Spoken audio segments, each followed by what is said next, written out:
So I originally wanted to make this after the Twilight Zone marathon ended around New Year's, but I didn't have a YouTube channel then, so I'm going to talk about it now. And for those living under a rock, the Twilight Zone is a sci-fi horror anthology TV series. It ran during the 50s and 60s, and each episode has a standalone story, that's what anthology means, in which the characters find themselves dealing with disturbing or unusual events, described as entering the Twilight Zone. And it usually features a surprise ending and a moral, like listen to your mother. And I used to watch this a lot as a kid. Each episode would fascinate me for hours on end, thinking about the twists and turns that it took. Even if the story wasn't particularly good, your imagination could take the idea or monster of the episode, and you would create these scenarios in your head. But not all are created equally, because some episodes take the wonder and amazement out of the picture, and they just rely solely on the shock value. So I'm going to talk about two different episodes. One that I think sums up the Twilight Zone very well, and another that I think struggles a lot. So let's get talking about it before this video becomes too long. Also, please subscribe for more videos. Nightmare at 20,000 feet. Oh. This episode is awesome. It was produced during its initial 4-year run of the series, and I think it's perfect because it sums up everything the Twilight Zone represents. Suspense, shock, twist, horror. And it's also based on a short story from Richard Matheson, which is, so nice. I love him. It also stars William Shatner too, which is a bonus. And let me just sum up the story really quick for those who aren't aware. So, Nightmare 20,000 Feet follows Robert Wilson, who was just released from a sanitarium after 6 months due to a nervous breakdown that he had on a plane. But, in order to return home, he has to fly back on a plane to get there, so there's a bit of a dilemma going on.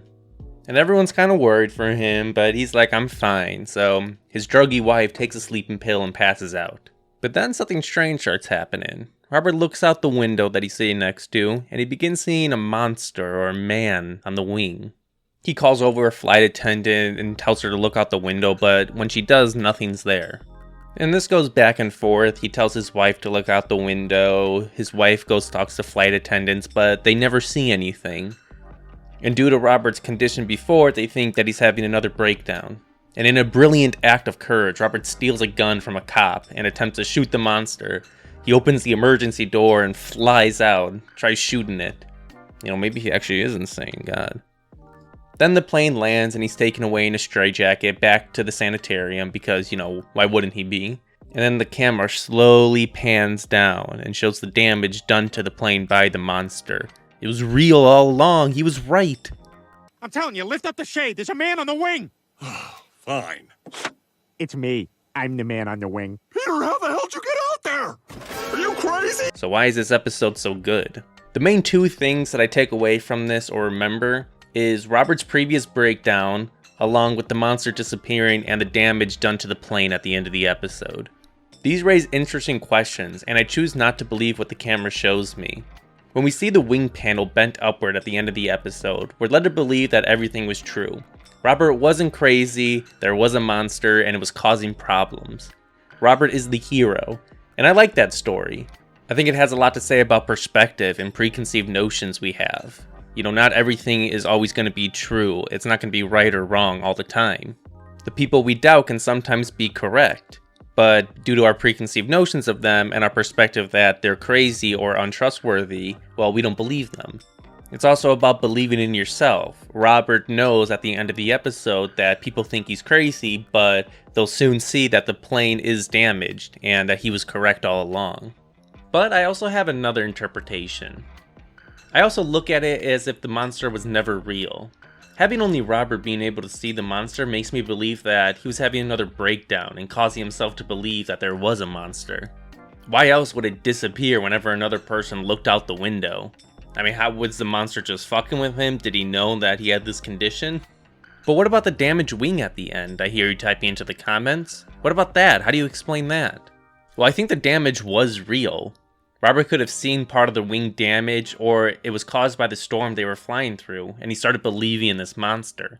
Perhaps it only got damaged when he started shooting out of the plane. No one other than Robert actually looks outside of the window once the monster damages the wing. So, questions get raised because of that. And he's also on medication during this episode. And I think both ways are still creepy on their own.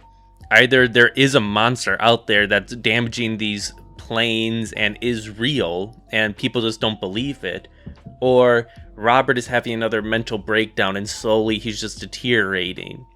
And regardless you agree with my interpretation or not, I think it proves how an episode can be viewed, and it shows how good it really is. It's layered like an onion, as Shrek says. Onions have layers. Ogres have layers. Onions have layers. You get it. We both have layers. When episodes start making you question what really happened, that's the peak of the Twilight Zone, when people can have two different views on what happened, and both can be correct. But now I want to switch over to a different episode, which I think sums up how the Twilight Zone can just be for shock value. And that episode is The Silence. Now, this episode is not bad. It's actually one of the most memorable ones for me, at least. But it isn't what the Twilight Zone should be. There should be something creepy or disturbing that I keep on my mind for hours, but this one was kind of like, ew, that's gross. Why would you do that? The story revolves around Archie Taylor, who bets Chatterbox Jamie Tennyson $500,000 to remain completely silent for an entire year. Which, how much is $500,000 in like 1960? $5 million, holy shit. And Jamie agrees to it because his wife spends all his money and sleeps around with other dudes, so he's got debt, you know. And they set up a glass living arrangement in the men's club for all members to see. And despite Archie trying to bribe him because he's actually broke too, Jamie lives there and he makes it an entire year to the surprise of everyone. They congratulate him and Archie reveals that he lost his fortune and can't pay him the sum. Still not speaking, Jamie reveals on a piece of paper that he had his vocal cords severed because he knew he would fail. And although I do like this episode still, it lacks any real suspense. There are no questions about what truly happened or moments that make you scared for the characters. It's all relatively low stakes. No connections to the characters were really made. Jamie is seen as an animal in a zoo. He's there for entertainment in this glass cage. At least in Nightmare at 20,000 Feet, we are going through it with Robert. It builds a connection because we can see the monster and are getting nervous with him. And the Twilight Zone doesn't have to always be scary or suspenseful, but the best episodes are the ones that are. The only memorable moment in this, The Silence, is when Jamie reveals his vocal cords were severed, which is what the entire episode is building towards. It's a great payoff, but it doesn't keep building. It's just a man living his life in a box, and he doesn't talk at all. This contrasts with Nightmare, where the monster keeps reoccurring throughout the episode. Robert opening the emergency exit, and the damaged plane at the end is the top of it all. It's like a snowball rolling down a hill. It keeps growing and growing, adding more layers until the final payoff at the end. And it makes you feel bad for Robert even more. To everyone else, he never got past his nervous breakdown, and perhaps he never did. But at least you understand how he got there. And I did watch Jordan Peele's version of Nightmare at 20,000 Feet, titled Nightmare at 30,000 Feet, and it was enjoyable, but just not like the original. It's not supposed to be the same, but, I just care for the original more, probably because of nostalgia and all that. And the episode is creepy, and I appreciate what Peele is doing and his contributions to the horror genre. The new episode follows a journalist who's listening to a podcast about how the plane he's currently on disappeared. And the ending is really creepy, leaving you feeling disturbed and sorrowful. If you haven't seen it, I would watch it.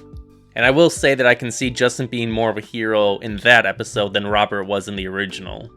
But let me know in the comments about your favorite episodes of The Twilight Zone. It's one of my favorite series, and there's so many other episodes that I want to pick apart and talk about. Along with, other things like Goosebumps when I watched it as a kid.